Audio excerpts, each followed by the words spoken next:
Assalamualaikum warahmatullahi wabarakatuh. Perkenalkan, nama saya Listi, NPM 0321011259.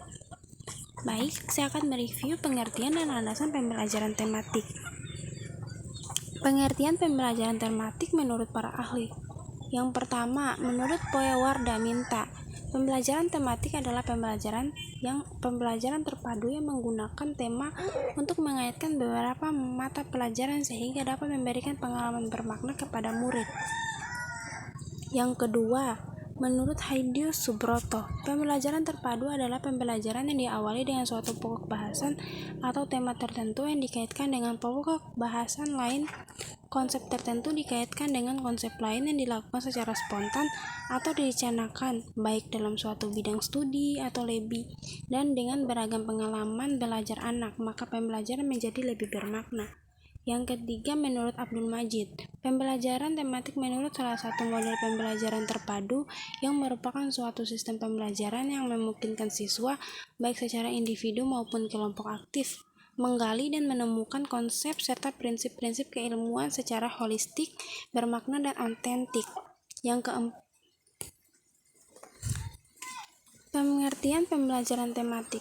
Pembelajaran tematik adalah pembelajaran terpadu yang menggunakan tema untuk mengaitkan beberapa mata pelajaran sehingga dapat memberikan pengalaman bermakna kepada siswa.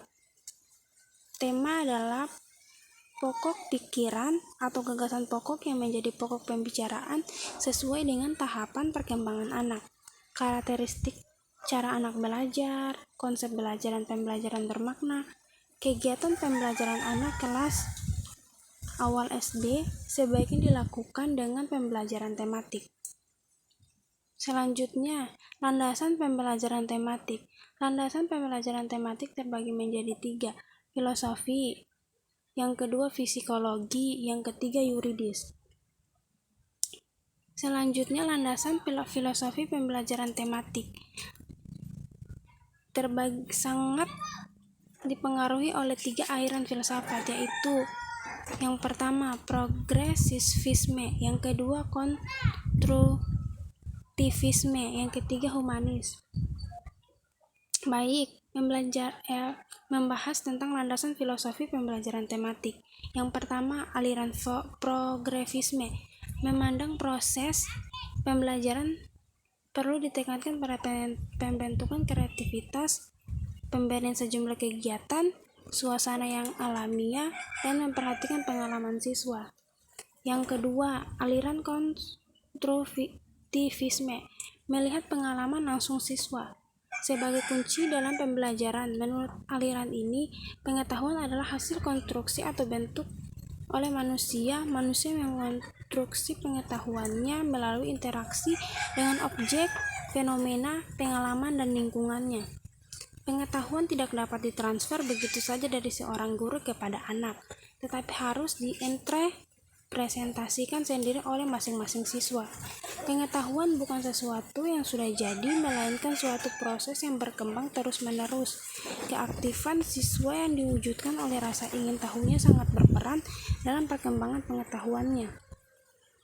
Yang ketiga, aliran humanisme melihat siswa dari segi keunikan atau kehaksannya, potensinya, dan motivasi yang dimilikinya. Selanjutnya, saya akan membahas tentang landasan filosofis pembelajaran tematik.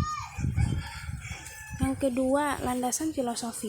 Landasan psikologis dalam pembelajaran tematik terutama berkaitan dengan psikologi, perkembangan peserta didik, dan psikologi belajar. Psikologi perkembangan diperlukan terutama dalam menentukan isi atau materi pembelajaran tematik dengan tahap perkembangan dengan peserta didik.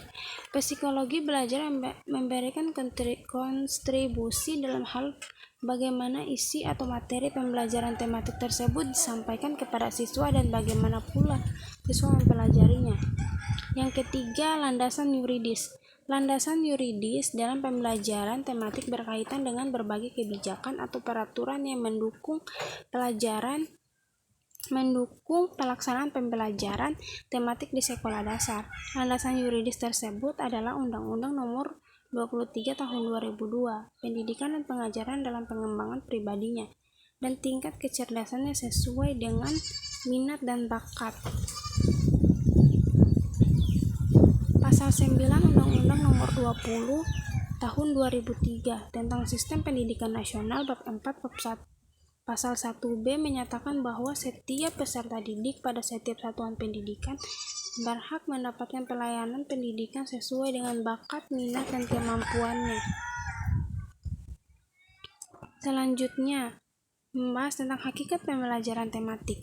Hakikat pembelajaran tematik terbagi menjadi 3. Pembelajaran tematik lebih menekankan pada penerapan konsep belajar sambil melakukan sesuatu. Yang kedua, pembelajaran bersifat holistik atau utuh. Yang ketiga, keterlibatan siswa dalam proses belajar secara aktif dalam proses pembelajaran. Terima kasih, itulah pembahasan